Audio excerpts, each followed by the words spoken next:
ओम नमः शिवाय। भारत माता ಶಿವಶಕ್ತಿ ಅವತಾರ ಪರಮಾತ್ಮ ವಾಣಿ. ಓಂ ಪಿತಾಶ್ರೀ ಶಿವ ತಂದೆಯ ನೆನಪಿದೆ. ಮುರಳಿಯ ದಿನಾಂಕ 20/5/2026. ಪ್ರಾತಃ ಕ್ಲಾಸ್. ಓಂ ನಮಃ ಶಿವಾಯ್. ಸುಖದಾಯಿ ಮಕ್ಕಳೇ, ಯಾರು ನನ್ನನ್ನು ನೆನಪು ಮಾಡುತ್ತಾರೋ ನಾನು ಕೂಡ ಅವರನ್ನು ನೆನಪು ಮಾಡುತ್ತೇನೆ. ಯಾರು ನನ್ನನ್ನು ನೆನಪು ಮಾಡದಿದ್ದರೂ ಸಹ ನಾನು ಅವರನ್ನು ನೆನಪು ಮಾಡುತ್ತೇನೆ. ಏಕೆಂದರೆ ನಾನು ಎಲ್ಲರನ್ನು ಕರೆದುಕೊಂಡು ಹೋಗಬೇಕಲ್ಲವೇ? ಹೌದು, ನನ್ನ ಮೂಲಕ ಸೃಷ್ಟಿ ಚಕ್ರದ ಜ್ಞಾನವನ್ನು ನಂಬರ್ವಾರ್ ಆಗಿ ಅರ್ಥ ಮಾಡಿಕೊಳ್ಳುತ್ತಾರೆ. ನಂತರ ಅವರು ಉನ್ನತ ಪದವಿಯನ್ನು ಪಡೆಯುತ್ತಾರೆ. ಓಂ ನಮಃ ಶಿವಾಯ. ತಂದೆಯೇ ಮಕ್ಕಳಿಗೆ ತಿಳಿಸಿಕೊಡಬೇಕಾಗಿದೆ. ಮಕ್ಕಳು ತಂದೆಗೆ ತಿಳಿಸಿಕೊಡಲು ಸಾಧ್ಯವಿಲ್ಲ ಎಂದಲ್ಲ. ಇಲ್ಲ, ತಂದೆಯೇ ಮಕ್ಕಳಿಗೆ ತಿಳಿಸುತ್ತಾರೆ. ಮಕ್ಕಳೇ ಮನ್ಮನಾಭವ. ಮಕ್ಕಳು ಶಿವಬಾಬಾ ಮನ್ಮನಾಭವ ಎಂದು ಹೇಳುವುದಿಲ್ಲ. ಹೀಗೆ ಮಕ್ಕಳು ಪರಸ್ಪರ ಕುಳಿತು ಚರ್ಚೆ ಮಾಡುತ್ತಾರೆ, ಸಲಹೆಗಳನ್ನು ನೀಡುತ್ತಾರೆ. ಆದರೆ ಮೂಲ ವಿಷಯವೆಂದರೆ ಈ ಮಹಾಮಂತ್ರವನ್ನು ತಂದೆಯೇ ನೀಡುತ್ತಾರೆ. ಗುರುಗಳು ಮಂತ್ರ ನೀಡುತ್ತಾರಲ್ಲವೇ? ಈ ಪದ್ಧತಿ ಎಲ್ಲಿಂದ ಬಂತು? ಹೊಸ ಸೃಷ್ಟಿಯನ್ನು ರಚಿಸುವ ತಂದೆಯೇ ಮೊಟ್ಟ ಮೊದಲು ಮನ್ಮನಾಭವ ಎಂಬ ಮಂತ್ರವನ್ನು ನೀಡುತ್ತಾರೆ. ಇದರ ಹೆಸರೇ ವಶೀಕರಣ ಮಂತ್ರ, ಅಂದರೆ ಮಾಯೆಯ ಮೇಲೆ ಜಯಗಳಿಸುವ ಮಂತ್ರ. ಇದನ್ನು ಒಳಗೊಳಗೆ ಜಪಿಸುವುದಲ್ಲ, ಇದನ್ನು ಅರ್ಥ ಮಾಡಿಕೊಳ್ಳಬೇಕಾಗುತ್ತದೆ. ತಂದೆಯು ಅರ್ಥ ಸಹಿತವಾಗಿ ತಿಳಿಸುತ್ತಾರೆ. ಗೀತೆಯಲ್ಲಿದ್ದರೂ ಸಹ ಯಾರು ಅದರ ಅರ್ಥವನ್ನು ತಿಳಿದುಕೊಂಡಿಲ್ಲ. ಗೀತೆಯ ಎಪಿಸೋಡ್ ಕೂಡ ಇದೆ, ಆದರೆ ಕೇವಲ ಹೆಸರನ್ನು ಬದಲಾಯಿಸಲಾಗಿದೆ. ಭಕ್ತಿ ಮಾರ್ಗದಲ್ಲಿ ಎಷ್ಟೊಂದು ಪುಸ್ತಕಗಳು ಇತ್ಯಾದಿಗಳು ತಯಾರಾಗುತ್ತಲೇ ಇರುತ್ತವೆ. ವಾಸ್ತವವಾಗಿ ಇದನ್ನು ತಂದೆಯು ಮಕ್ಕಳಿಗೆ ಮೌಖಿಕವಾಗಿ ತಿಳಿಸುತ್ತಾರೆ. ತಂದೆಯ ಆತ್ಮದಲ್ಲಿ ಜ್ಞಾನವಿದೆ. ಮಕ್ಕಳ ಆತ್ಮವೇ ಜ್ಞಾನವನ್ನು ಧಾರಣೆ ಮಾಡುತ್ತದೆ. ಉಳಿದಂತೆ ಕೇವಲ ಸುಲಭವಾಗಿ ತಿಳಿಸಿಕೊಡಲು ಈ ಚಿತ್ರಗಳು ಇತ್ಯಾದಿಗಳನ್ನು ತಯಾರಿಸಲಾಗಿದೆ. ನಿಮ್ಮ ಮಕ್ಕಳ ಬುದ್ಧಿಯಲ್ಲಿ ಈ ಸಂಪೂರ್ಣ ಜ್ಞಾನವಿದೆ. ಸರಿಯಾಗಿ ಆದಿ ಸನಾತನ ದೇವಿ ದೇವತಾ ಧರ್ಮ ಒಂದೇ ಇತ್ತು ಎಂದು ನೀವು ತಿಳಿದಿದ್ದೀರಿ. ಈ ಸಮಯದಲ್ಲಿ ಬಹಳಷ್ಟು ಧರ್ಮಗಳಿವೆ. ಸತೋ ಪ್ರಧಾನವಾಗಿದ್ದ ಹೊಸ ಪ್ರಪಂಚವು ಈಗ ತಮೋ ಪ್ರಧಾನವಾಗಿದೆ. ಈ ಚಿತ್ರವನ್ನು ನೀವು ತೋರಿಸಬಹುದು ಮತ್ತು ಉಳಿದ ಎಲ್ಲಾ ಧರ್ಮಗಳ ನಕ್ಷೆಯನ್ನು ನೀವು ಇಟ್ಟುಕೊಳ್ಳಬಹುದು. ಎಷ್ಟೊಂದು ಧರ್ಮಗಳಿವೆ ಅವರಿಗೆ ಹೇಳಿ. ಇದೇ ಭಾರತದಲ್ಲಿ ಕೇವಲ ಆದಿ ಸನಾತನ ದೇವಿ ದೇವತಾ ಧರ್ಮವಿದ್ದಾಗ ಬೇರೆ ಯಾವುದೇ ಖಂಡಗಳಿರಲಿಲ್ಲ. ನಂತರ ಬೇರೆ ಖಂಡಗಳು ಸೇರ್ಪಡೆಯಾದವು. ಆದ್ದರಿಂದ ಆ ಚಿತ್ರವನ್ನು ಒಂದು ಮೂಲೆಯಲ್ಲಿ ಇಡಬೇಕು. ಎಲ್ಲಿ ನೀವು ಭಾರತದಲ್ಲಿ ಇವರ ರಾಜ್ಯವಿತ್ತು ಮತ್ತು ಬೇರೆ ಯಾವುದೇ ಧರ್ಮವಿರಲಿಲ್ಲ ಎಂದು ತೋರಿಸುತ್ತೀರೋ ಅಲ್ಲಿ ಈಗ ಎಷ್ಟೊಂದು ಧರ್ಮಗಳಿವೆ. ಮುಂದೆ ಇವೆಲ್ಲವೂ ಇರುವುದಿಲ್ಲ. ಇದು ಬಾಬಾರವರ ಪ್ಲಾನ್ ಆಗಿದೆ. ಪಾಪ ಆ ಜನರಿಗೆ ಎಷ್ಟೊಂದು ಚಿಂತೆಯಾಗಿದೆ. ಸರ್ಕಾರವಂತೂ ಈ ವಿಷಯಗಳನ್ನು ಅರ್ಥ ಮಾಡಿಕೊಳ್ಳುವಂತಿಲ್ಲ. ಮಕ್ಕಳಾದ ನೀವು ಇದು ಸಂಪೂರ್ಣವಾಗಿ ಸರಿಯಾಗಿದೆ ಎಂದು ಅರ್ಥ ಮಾಡಿಕೊಳ್ಳುತ್ತೀರಿ. ಬಾಬಾ ಬಂದು ಬ್ರಹ್ಮಾರವರ ಮೂಲಕ ಸ್ಥಾಪನೆ ಮಾಡುತ್ತಾರೆ ಎಂದು ಬರೆಯಲಾಗಿದೆ. ಯಾವುದರ ಸ್ಥಾಪನೆ? ಹೊಸ ಪ್ರಪಂಚದ ಸ್ಥಾಪನೆ. ಯಮುನಾ ನದಿಯ ತೀರವೇ ರಾಜಧಾನಿಯಾಗಿದೆ. ಅಲ್ಲಿ ಒಂದೇ ಧರ್ಮವಿರುತ್ತದೆ. ವೃಕ್ಷವು ಸಂಪೂರ್ಣ ಚಿಕ್ಕದಾಗಿದೆ. ಈ ವೃಕ್ಷದ ಜ್ಞಾನವನ್ನು ತಂದೆಯೇ ಕೊಡುತ್ತಾರೆ. ಚಕ್ರದ ಜ್ಞಾನವನ್ನು ಕೊಡುತ್ತಾರೆ. ಸತ್ಯಯುಗದಲ್ಲಿ ಒಂದೇ ಭಾಷೆ ಇರುತ್ತದೆ, ಬೇರೆ ಯಾವುದೇ ಭಾಷೆ ಇರುವುದಿಲ್ಲ. ಕೇವಲ ಭಾರತ ಒಂದೇ ಇತ್ತು ಎಂದು ನೀವು ಸಿದ್ಧ ಮಾಡಬಹುದು. ಒಂದೇ ರಾಜ್ಯ, ಒಂದೇ ಭಾಷೆ ಇತ್ತು. ರಾಮರಾಜ್ಯವು ಇರಲಿಲ್ಲ. ಪ್ಯಾರಡೈಸ್ ಹೆವೆನ್ನಲ್ಲಿ ಸುಖ ಶಾಂತಿ ಇತ್ತು. ದುಃಖದ ಹೆಸರೇ ಇರಲಿಲ್ಲ. ಹೆಲ್ತ್, ವೆಲ್ತ್, ಹ್ಯಾಪಿನೆಸ್ ಎಲ್ಲವೂ ಇತ್ತು. ಭಾರತವು ಹೊಸದಾಗಿದ್ದಾಗ ಆಯುಷು ಕೂಡ ಹೆಚ್ಚಾಗಿತ್ತು. ಏಕೆಂದರೆ ಪವಿತ್ರತೆ ಇತ್ತು. ಪವಿತ್ರತೆಯಲ್ಲಿ ಆರೋಗ್ಯವಂತರಾಗಿರುತ್ತಾರೆ. ಅಪವಿತ್ರತೆಯಲ್ಲಿ ನೋಡಿ ಮನುಷ್ಯರ ಗತಿ ಏನಾಗುತ್ತದೆ ಎಂದು. ಕುಳಿತಲ್ಲೇ ಅಕಾಲ ಮೃತ್ಯುವಾಗುತ್ತದೆ. ಗರ್ಭದ ಒಳಗೂ ಮರಣ ಹೊಂದುತ್ತಾರೆ. ಎಷ್ಟೊಂದು ದುಃಖವಾಗುತ್ತದೆ. ಯುವಕರು ಮರಣ ಹೊಂದುತ್ತಾರೆ. ಅಲ್ಲಿ ಅಕಾಲ ಮೃತ್ಯು ಸಂಭವಿಸುವುದಿಲ್ಲ. ಪೂರ್ಣ ಆಯುಷು ಇರುತ್ತದೆ. ವೃದ್ಧಾಪ್ಯದವರೆಗೆ ಯಾರೂ ಸಾಯುವುದಿಲ್ಲ. ಯಾರಿಗೇ ತಿಳಿಸಿದರೂ ಬುದ್ಧಿಯಲ್ಲಿ ಇದನ್ನು ಕೂರಿಸಬೇಕು. ಬೇಹದ್ದಿನ ತಂದೆಯನ್ನು ನೆನಪು ಮಾಡಿ. ಅವರೇ ಪತಿತ ಪಾವನರು, ಅವರೇ ಸದ್ಗತಿ ದಾತರು. ಹಾಗಾಗಿ ನಿಮ್ಮ ಬಳಿ ಆ ನಕ್ಷೆಯು ಇರಬೇಕು. ಆಗ ಇಂದಿನ ನಕ್ಷೆ ಇದು ನಾಳೆಯ ನಕ್ಷೆ ಇದು ಎಂದು ಸಿದ್ಧ ಮಾಡಿ ತಿಳಿಸಬಹುದು. ಕೆಲವರು ಚೆನ್ನಾಗಿ ಕೇಳಿಸಿಕೊಳ್ಳುತ್ತಾರೆ, ಇದನ್ನು ಪೂರ್ತಿಯಾಗಿ ತಿಳಿಸಿಕೊಡಬೇಕಾಗುತ್ತದೆ. ಈ ಭಾರತವು ಅವಿನಾಶಿ ಖಂಡವಾಗಿದೆ. ಈ ದೇವಿ ದೇವತಾ ಧರ್ಮವಿದ್ದಾಗ ಬೇರೆ ಯಾವುದೇ ಧರ್ಮವಿರಲಿಲ್ಲ. ಈಗ ಆ ಆದಿ ಸನಾತನ ದೇವಿ ದೇವತಾ ಧರ್ಮವಿಲ್ಲ. ಈ ಲಕ್ಷ್ಮೀನಾರಾಯಣರು ಎಲ್ಲಿಗೆ ಹೋದರು? ಯಾರೂ ಹೇಳಲು ಸಾಧ್ಯವಿಲ್ಲ. ಯಾರಲ್ಲೂ ಹೇಳುವ ಶಕ್ತಿ ಇಲ್ಲ. ಮಕ್ಕಳಾದ ನೀವು ರಹಸ್ಯಯುಕ್ತವಾಗಿ ಚೆನ್ನಾಗಿ ತಿಳಿಸುತ್ತೀರಿ. ಇದರಲ್ಲಿ ಗೊಂದಲಕ್ಕೀಡಾಗುವ ಅಗತ್ಯವೇ ಇಲ್ಲ. ನೀವು ಎಲ್ಲವನ್ನೂ ತಿಳಿದಿದ್ದೀರಿ ಮತ್ತು ಅದನ್ನು ಪುನರಾವರ್ತನೆಯೂ ಮಾಡಬಹುದು. ನೀವು ಯಾರನ್ನಾದರೂ ಕೇಳಬಹುದು, ಇವರು ಎಲ್ಲಿಗೆ ಹೋದರು ಎಂದು. ನಿಮ್ಮ ಪ್ರಶ್ನೆಗಳನ್ನು ಕೇಳಿ ಅವರು ದಂಗಾಗಿ ಹೋಗುತ್ತಾರೆ. ಇವರು ಹೇಗೆ 84 ಜನ್ಮಗಳನ್ನು ತೆಗೆದುಕೊಳ್ಳುತ್ತಾರೆ ಎಂದು ನೀವು ನಿಶ್ಚಯದಿಂದ ಹೇಳುತ್ತೀರಿ. ಬುದ್ಧಿಯಲ್ಲಿದೆ ಅಲ್ಲವೇ? ಸತ್ಯಯುಗದ ಹೊಸ ಪ್ರಪಂಚದಲ್ಲಿ ನಮ್ಮ ರಾಜ್ಯವಿತ್ತು ಎಂದು ನೀವು ತಕ್ಷಣ ಹೇಳುತ್ತೀರಿ. ಕೇವಲ ಆದಿ ಸನಾತನ ದೇವಿ ದೇವತಾ ಧರ್ಮ ಒಂದೇ ಇತ್ತು, ಬೇರೆ ಯಾವುದೇ ಧರ್ಮವಿರಲಿಲ್ಲ. Everything new. ಪ್ರತಿಯೊಂದು ವಸ್ತುವು ಸತೋಪ್ರಧಾನವಾಗಿರುತ್ತದೆ. ಚಿನ್ನವು ಅಲ್ಲಿ ಅಪಾರವಾಗಿರುತ್ತದೆ. ಚಿನ್ನ ಎಷ್ಟು ಸುಲಭವಾಗಿ ಸಿಗುತ್ತಿರಬಹುದು ಎಂದರೆ ಬಂಗಾರದಿಂದ ಇಟ್ಟಿಗೆಗಳು ಮತ್ತು ಮನೆಗಳು ತಯಾರಾಗುತ್ತಿದ್ದವು. ಅಲ್ಲಿ ಎಲ್ಲವೂ ಚಿನ್ನದ್ದೇ ಆಗಿರುತ್ತದೆ. ಗಣಿಗಳೆಲ್ಲವೂ ನಿಮಗಾಗಿ ಭರ್ಪೂರಾಗಿರುತ್ತವೆ. ಅಸಲಿಯೇ ಬಹಳಷ್ಟಿರುವಾಗ ನಕಲನ್ನು ಯಾರೂ ಮಾಡುವುದಿಲ್ಲ. ಇಲ್ಲಿ ಅಸಲಿಯ ಹೆಸರೇ ಇಲ್ಲ. ನಕಲಿ ವಸ್ತುಗಳದ್ದೇ ಅಬ್ಬರ. ಅದಕ್ಕಾಗಿಯೇ ಹೇಳಲಾಗುತ್ತದೆ, ಸುಳ್ಳು ಮಾಯೆ ಸುಳ್ಳು ಕಾಯ, ಸಂಪತ್ತು ಸಹ ಸುಳ್ಳು ಎಂದು. ವಜ್ರ ವೈಡೂರ್ಯಗಳು ಎಂತಹ ವಿಧದವು ಸಿಗುತ್ತವೆ ಎಂದರೆ ಅದು ಅಸಲಿಯೋ ಅಥವಾ ನಕಲಿಯೋ ಎಂದು ತಿಳಿಯುವುದೇ ಇಲ್ಲ. ಪ್ರಾರಂಭದಲ್ಲಿ ಬಹಳಷ್ಟು ಜನ ಮೋಸ ಹೋಗುತ್ತಿದ್ದರು. ಮೊದಲು ಕೆಂಪು ಮಾಣಿಕ್ಯಗಳು ನಕಲಿಯಾಗಿದ್ದವು, ನಂತರ ವಜ್ರಗಳು. ಈಗ ಎಂತಹ ನಕಲಿ ವಜ್ರಗಳು ಬರುತ್ತಿವೆ ಎಂದರೆ ಮನುಷ್ಯರು ಸಂಪೂರ್ಣವಾಗಿ ಗೊಂದಲಕ್ಕೀಡಾಗುತ್ತಾರೆ. ಗುರುತಿಸಲು ಸಾಧ್ಯವಿಲ್ಲ. ಅವುಗಳನ್ನು ಭಾರವಾಗಿಯೂ ಮಾಡುತ್ತಾರೆ. ಹಾಗಾಗಿ ಸಂಶಯವೇ ಬರುವುದಿಲ್ಲ. ಅಲ್ಲಿ ಇಂತಹ ನಕಲಿ ವಸ್ತುಗಳು ಇರುವುದಿಲ್ಲ. ವಿನಾಶವಾದಾಗ ಎಲ್ಲವೂ ಭೂಮಿಯ ಕೆಳಗೆ ಹೋಗುತ್ತವೆ. ಅಂತಹ ದೊಡ್ಡ ದೊಡ್ಡ ಕಲ್ಲುಗಳು ವಜ್ರಗಳನ್ನು ಮನೆಗಳಿಗೆ ಹಾಕುತ್ತಿರಬಹುದು. ಅದೆಲ್ಲವೂ ಎಲ್ಲಿಂದ ಬರುತ್ತಿರಬಹುದು? ಯಾರು ಕತ್ತರಿಸುತ್ತಿರಬಹುದು? ಇಂಡಿಯಾದಲ್ಲೂ ಬಹಳಷ್ಟು ಬುದ್ಧಿವಂತರಿದ್ದಾರೆ. ವಾಸ್ತವವಾಗಿ ಬೆಲ್ಜಿಯಂ ಕಡೆಯವರು ಬಹಳ ಚುರುಕಾಗಿದ್ದಾರೆ. ಇಲ್ಲೂ ಕಟಿಂಗ್ ನಡೆಯುತ್ತದೆ. ಎಕ್ಸ್ಪರ್ಟ್ ಆಗುತ್ತಾರಲ್ಲವೇ? ಇಲ್ಲಿ ಬುದ್ಧಿವಂತರಾಗಿ ಅಲ್ಲಿಗೂ ಆ ಬುದ್ಧಿವಂತಿಕೆಯನ್ನು ತೆಗೆದುಕೊಂಡು ಹೋಗುತ್ತಾರೆ. ಬಂದು ವಜ್ರ ಕತ್ತರಿಸುವ ಅಂದ್ರೆ ಸತ್ಯಯುಗದಲ್ಲಿಯೂ ಬಂದು ವಜ್ರ ಕತ್ತರಿಸುವ ಕುಶಲಕರ್ಮಿಗಳಾಗುತ್ತಾರೆ. ಕಿರೀಟ ಇತ್ಯಾದಿಗಳು ಕೇವಲ ವಜ್ರ ರತ್ನಗಳಿಂದಲೇ ತಯಾರಾಗುವುದಿಲ್ಲ ಅಲ್ಲವೇ? ಅವು ಸಂಪೂರ್ಣವಾಗಿ ರಿಫೈನ್ಡ್ ಆದ ಅಸಲಿ ವಜ್ರಗಳಾಗಿರುತ್ತವೆ. ಈ ವಿದ್ಯುತ್, ಟೆಲಿಫೋನ್, ಮೋಟಾರ್ಗಳು ಇತ್ಯಾದಿ ಮೊದಲು ಯಾವುದೂ ಇರಲಿಲ್ಲ. ಬಾಬಾರವರ ಈ ಜೀವನದ ಅವಧಿಯಲ್ಲೇ ಏನೆಲ್ಲ ಬಂದಿವೆ. ಇವೆಲ್ಲವೂ ಬಂದು 70-80 ವರ್ಷಗಳಾಗಿವೆ. ಅಲ್ಲಿ ಬಹಳ ಎಕ್ಸ್ಪರ್ಟ್ಗಳಿರುತ್ತಾರೆ. ಈಗಲೂ ಕಲಿಯುತ್ತಲೇ ಇದ್ದಾರೆ, ಬುದ್ಧಿವಂತರಾಗುತ್ತಲೇ ಇದ್ದಾರೆ. ಅಲ್ಲಿ ಹೆಲಿಕಾಪ್ಟರ್ಗಳು ಕೂಡ ಪೂರ್ಣ ಪ್ರಮಾಣದಲ್ಲಿ ಲಭ್ಯವಿರುತ್ತವೆ ಎಂದು ಮಕ್ಕಳಿಗೆ ಸಾಕ್ಷಾತ್ಕಾರ ಮಾಡಿಸಲಾಗಿದೆ. ಮಕ್ಕಳು ಸಹ ಸತೋಪ್ರಧಾನ, ಬಹಳ ತೀಕ್ಷ್ಣ ಬುದ್ಧಿಯವರಾಗಿರುತ್ತಾರೆ. ಮುಂದೆ ಸ್ವಲ್ಪ ದಿನ ಹೋದರೆ ನಿಮಗೆಲ್ಲ ಸಾಕ್ಷಾತ್ಕಾರವಾಗುತ್ತದೆ. ತಮ್ಮ ದೇಶ ಹತ್ತಿರ ಬಂದಾಗ ವೃಕ್ಷಗಳು ಸಹ ಕಾಣಿಸುತ್ತವಲ್ಲವೇ? ಈಗ ಮನೆಗೆ ಬಂದೇ ಬಿಟ್ಟೆವು ಎಂಬ ಸಂತೋಷ ಒಳಗಿರುತ್ತದೆ. ಈಗ ಬಂದು ತಲುಪಿದ್ದೇವೆ. ಕೊನೆಯಲ್ಲಿ ನಿಮಗೂ ಇಂತಹ ಸಾಕ್ಷಾತ್ಕಾರಗಳು ಆಗುತ್ತಲೇ ಇರುತ್ತವೆ. ಯಾರು ಉತ್ತಮ ಮಹಾವೀರರಾಗಿರುತ್ತಾರೋ ಅವರು ಸ್ಫೋಟದ ಶಬ್ದ ಕೇಳಿದರೂ ಪ್ರಾಣ ಬಿಡುವುದಿಲ್ಲ. ಅತಿ ಪ್ರೀತಿಯ ಬಾಬಾ ಎಂದು ಮಕ್ಕಳು ಅರ್ಥ ಮಾಡಿಕೊಳ್ಳುತ್ತಾರೆ. ಅವರು ಸುಪ್ರೀಂ ಆತ್ಮನಾಗಿದ್ದಾರೆ. ಅವರನ್ನು ಎಲ್ಲರೂ ನೆನಪು ಮಾಡುತ್ತಾರೆ. ಭಕ್ತಿ ಮಾರ್ಗದಲ್ಲಿ ನೀವು ಪರಮಾತ್ಮನನ್ನು ನೆನಪು ಮಾಡುತ್ತಿದ್ದೀರಲ್ಲವೇ? ಆದರೆ ಅವರು ಚಿಕ್ಕವರು ಅಥವಾ ದೊಡ್ಡವರು ಎಂದು ತಿಳಿದಿತ್ತೆ? ಭೃಕುಟಿಯ ಮಧ್ಯದಲ್ಲಿ ಅದ್ಭುತ ನಕ್ಷತ್ರ ಹೊಳೆಯುತ್ತಿದೆ ಎಂದು ಗಾಯನ ಮಾಡುತ್ತಾರೆ.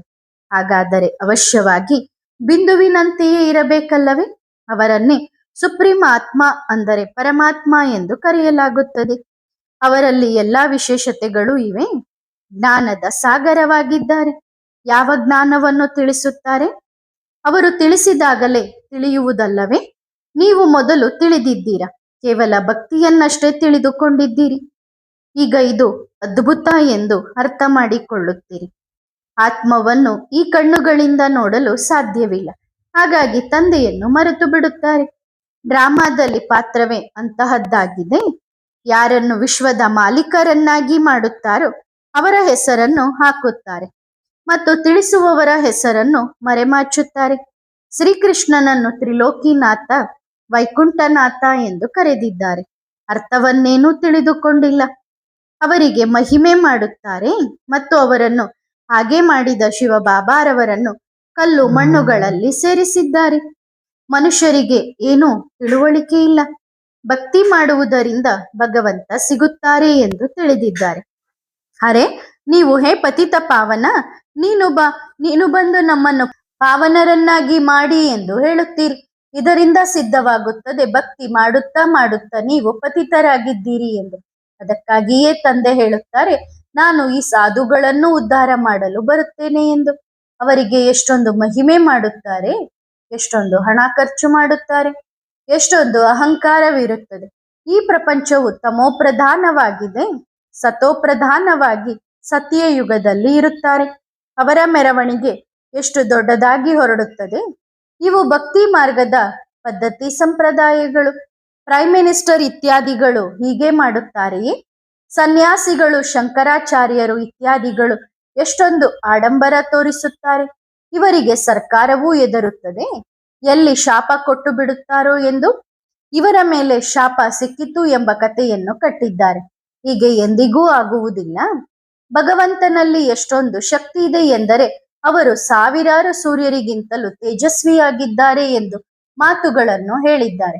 ಎಲ್ಲವೂ ಭಸ್ಮವಾಗಲಿ ಎಂದು ಬೊಂಬಿನ ಕಾಡಿಗೆ ಬೆಂಕಿ ಹಚ್ಚಿದರು. ಮನುಷ್ಯರನ್ನು ಸುಡಲು ಏನು ತಡ ಮಾಡುತ್ತಾರೆ? ಎಲ್ಲವನ್ನೂ ಭಸ್ಮ ಮಾಡಿದರು. ಇಂತಹ ಮಾತುಗಳನ್ನು ಕಟ್ಟಿದ್ದಾರೆ. ತಂದೆ ಹೇಳುತ್ತಾರೆ, ಮಕ್ಕಳನ್ನು ಹೇಗೆ ಸುಡಲಿ? ಇದು ಸಾಧ್ಯವೇ ಇಲ್ಲ. ತಂದೆ ಮಕ್ಕಳನ್ನು ಎಂದಾದರೂ ನಾಶ ಮಾಡುತ್ತಾರೆಯೇ? ಡ್ರಾಮಾ ರಚನೆಯಾಗಿದೆ, ಉಳಿದಂತೆ ಯಾರು ನಾಶ ಮಾಡುವುದಿಲ್ಲ. ಇದು ಡ್ರಾಮಾದಲ್ಲಿನ ಪಾತ್ರವಾಗಿದೆ. ಹಳೆಯ ಪ್ರಪಂಚ ಸಮಾಪ್ತಿ, ಹಳೆಯ ಪ್ರಪಂಚದ ವಿನಾಶಕ್ಕಾಗಿ ಈ ಪ್ರಾಕೃತಿಕ ವಿಕೋಪಗಳು ಕೂಡ ಕೆಲಸ ಮಾಡುತ್ತವೆ. ಎಂತಹ ಪ್ರಬಲವಾಗಿ ಕೆಲಸ ಮಾಡುತ್ತವೆ! ಇವುಗಳಿಗೆ ತಂದೆಯು ವಿನಾಶ ಮಾಡಿ ಎಂದು ಡೈರೆಕ್ಷನ್ ನೀಡುತ್ತಾರೆ ಎಂದಲ್ಲ. ಈ ರೀತಿ ಅಲ್ಲ. ಭೂಮಿ ನಡಗುತ್ತದೆ, ಬರಗಾಲ ಬರುತ್ತದೆ. ಭಗವಂತ ಇದನ್ನು ಮಾಡಿ ಎಂದು ಹೇಳುತ್ತಾರೆಯೇ? ಎಂದಿಗೂ ಇಲ್ಲ. ಇದು ಡ್ರಾಮಾದಲ್ಲಿನ ಪಾತ್ರವಾಗಿದೆ. ಬಾಂಬ್ಸ್ ಇತ್ಯಾದಿಗಳನ್ನು ತಯಾರಿಸಿ ಎಂದು ತಂದೆ ಹೇಳುವುದಿಲ್ಲ. ಇವೆಲ್ಲವೂ ರಾವಣನ ಮತವಾಗಿದೆ. ಇದು ಮಾಡಲ್ಪಟ್ಟ ಡ್ರಾಮಾ ಆಗಿದೆ. ರಾವಣನ ರಾಜ್ಯವಿರುವುದರಿಂದ ಅಸುರಿ ಬುದ್ಧಿಯವರಾಗುತ್ತಾರೆ. ಎಷ್ಟೊಂದು ಜನರು ಸಾಯುತ್ತಾರೆ. ಕೊನೆಯಲ್ಲಿ ಎಲ್ಲವನ್ನೂ ಸುಟ್ಟು ಹಾಕುತ್ತಾರೆ. ತಂದೆ ಹಾಗೆ ಹೇಳುವುದಿಲ್ಲ. ಇದು ಮಾಡಲ್ಪಟ್ಟ ಆಟವಾಗಿದೆ. ಇದು ಪುನರಾವರ್ತನೆಯಾಗುತ್ತಲೇ ಇರುತ್ತದೆ.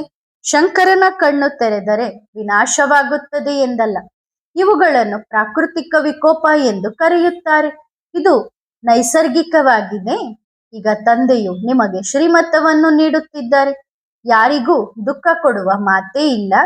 ತಂದೆಯು ಸುಖದ ದಾರಿಯನ್ನು ತೋರಿಸುವವರಾಗಿದ್ದಾರೆ. ಡ್ರಾಮಾ ಪ್ಲಾನ್ ಪ್ರಕಾರ ಮನೆ ಹಳೆಯದಾಗಲೇಬೇಕು. ಅದು ಬೀಳುವ ಭಯವಿದ್ದಾಗ ಹೊಸದನ್ನು ಕಟ್ಟುತ್ತೀರಿ. ತಂದೆಯೂ ಹೇಳುತ್ತಾರೆ, ಈ ಇಡೀ ಪ್ರಪಂಚ ಹಳೆಯದಾಗಿದೆ, ಇದು ಸಮಾಪ್ತಿ ಆಗಲೇಬೇಕು. ಪರಸ್ಪರ ಹೇಗೆ ಹೋರಾಡುತ್ತಿದ್ದಾರೆ ನೋಡಿ. ಅಸುರಿ ಬುದ್ಧಿಯಲ್ಲವೇ? ಈಶ್ವರೀಯ ಬುದ್ಧಿ ಇದ್ದಾಗ ಕೊಲ್ಲುವ ಮಾತೇ ಬರುವುದಿಲ್ಲ. ತಂದೆ ಹೇಳುತ್ತಾರೆ, ನಾನು ಎಲ್ಲರ ತಂದೆಯಾಗಿದ್ದೇನೆ, ನನಗೆ ಎಲ್ಲರ ಮೇಲೂ ಪ್ರೀತಿ ಇದೆ. ಬಾಬಾ ಇಲ್ಲಿ ನೋಡುತ್ತಾರೆ. ನಂತರ ಅನನ್ಯ ಮಕ್ಕಳ ಕಡೆಗೂ ದೃಷ್ಟಿ ಹೋಗುತ್ತದೆ. ಯಾರು ತಂದೆಯನ್ನು ಬಹಳ ಪ್ರೇಮದಿಂದ ನೆನಪು ಮಾಡುತ್ತಾರೋ ಮತ್ತು ಸೇವೆಯನ್ನು ಮಾಡುತ್ತಾರೋ ಅವರ ಕಡೆಗೆ ಹೋಗುತ್ತದೆ. ಇಲ್ಲಿ ಕುಳಿತಿದ್ದರೂ ತಂದೆಯ ದೃಷ್ಟಿ ಸೇವಾದಾರಿ ಮಕ್ಕಳ ಕಡೆಗೆ ಹೋಗುತ್ತದೆ. ಒಮ್ಮೆ ಡೆಹ್ರಾಡೂನ್, ಒಮ್ಮೆ ಮೀರಟ್, ಒಮ್ಮೆ ದೆಹಲಿ. ಯಾವ ಮಕ್ಕಳು ನನ್ನನ್ನು ನೆನಪು ಮಾಡುತ್ತಾರೋ ನಾನು ಕೂಡ ಅವರನ್ನು ನೆನಪು ಮಾಡುತ್ತೇನೆ. ಯಾರು ನನ್ನನ್ನು ನೆನಪು ಮಾಡದಿದ್ದರೂ ಸಹ ನಾನು ಅವರನ್ನು ನೆನಪು ಮಾಡುತ್ತೇನೆ. ಏಕೆಂದರೆ ನಾನು ಎಲ್ಲರನ್ನೂ ಕರೆದುಕೊಂಡು ಹೋಗಬೇಕಲ್ಲವೇ? ಹೌದು, ನನ್ನ ಮೂಲಕ ಸೃಷ್ಟಿ ಚಕ್ರದ ಜ್ಞಾನವನ್ನು ನಂಬರ್ ವಾರಾಗಿ ಅರ್ಥ ಮಾಡಿಕೊಳ್ಳುತ್ತಾರೆ. ನಂತರ ಅವರು ಉನ್ನತ ಪದವಿಯನ್ನು ಪಡೆಯುತ್ತಾರೆ. ಇವು ಬೇಹದ್ದಿನ ಮಾತುಗಳು. ಆ ಶಿಕ್ಷಕರು ಇತ್ಯಾದಿಗಳು ಹದ್ದಿನವರು, ಇವರು ಬೇಹದ್ದಿನವರು. ಹಾಗಾದರೆ ಮಕ್ಕಳಿಗೆ ಒಳಗೊಳಗೆ ಎಷ್ಟೊಂದು ಸಂತೋಷವಿರಬೇಕು. ತಂದೆ ಹೇಳುತ್ತಾರೆ, ಎಲ್ಲರ ಪಾತ್ರವು ಒಂದೇ ರೀತಿ ಇರಲು ಸಾಧ್ಯವಿಲ್ಲ. ಇವರ ಪಾತ್ರವಿತ್ತು, ಆದರೆ ಅನುಸರಿಸುವವರು ಕೋಟಿಗಳಲ್ಲಿ ಒಬ್ಬರು, ಅಂದ್ರೆ ಫಾಲೋ ಮಾಡುವವರು ಕೋಟಿಯಲ್ಲಿ ಒಬ್ಬರು ಇರುತ್ತಾರೆ. ಬಾಬಾ ತಿಳಿಸುತ್ತಾರೆ, ಹೀಗೆ ಬಿಡಬೇಕಾಗುತ್ತದೆ. ವಿಶ್ವ ಕಿಶೋರ್ ಕೂಡ ಹೀಗೆಯೇ ಬಿಟ್ಟು ಬಂದರು. ನೀವು ಓಡಿ ಬಂದಿರಿ, ಇವರು ಸ್ಪಷ್ಟಪಡಿಸಿ ಬಂದರು. ಓಡಿ ಬರುವ ಮಾತೇ ಇಲ್ಲ, ನಿಮ್ಮ ಬಟ್ಟಿ ತಯಾರಾಗಬೇಕಿತ್ತು. ನಂತರ ಅದರಲ್ಲಿ ಎಷ್ಟೋ ಜನ ಕಚ್ಚಾ ಆದರು, ಕೆಲವರು ಪಕ್ಕಾ ಆದರು. ಬಟ್ಟಿಯಲ್ಲಿ ಮೊಳಕೆಗಳು ಬಂದಿವೆ. ಅಂದ್ರೆ ಕೆಲವು ಮಕ್ಕಳು ಅನೇಕ ಮಕ್ಕಳಿಗೆ ಸಂದೇಶ ಕೊಟ್ಟಿದ್ದಾರೆ. ಹೇಳುತ್ತಾರಲ್ಲವೇ, ಬಾಬಾ ನಾನು 7 ದಿನದ ಮಗು, 1-2 ದಿನದ ಮಗು ಎಂದು. ಅಂದರೆ ಮೊಳಕೆಗಳೇ ಅಲ್ಲವೇ? ಹಾಗಾಗಿ ತಂದೆಯು ಪ್ರತಿಯೊಂದು ವಿಷಯವನ್ನು ತಿಳಿಸುತ್ತಿರುತ್ತಾರೆ. ನದಿಯನ್ನು ಸರಿಯಾಗಿ ದಾಟಿ ಬಂದಿದ್ದರು. ಬಾಬಾ ಬಂದ ಮೇಲೆಯೇ ಜ್ಞಾನ ಆರಂಭವಾಯಿತು. ಅವರ ಮಹಿಮೆ ಎಷ್ಟಿದೆ!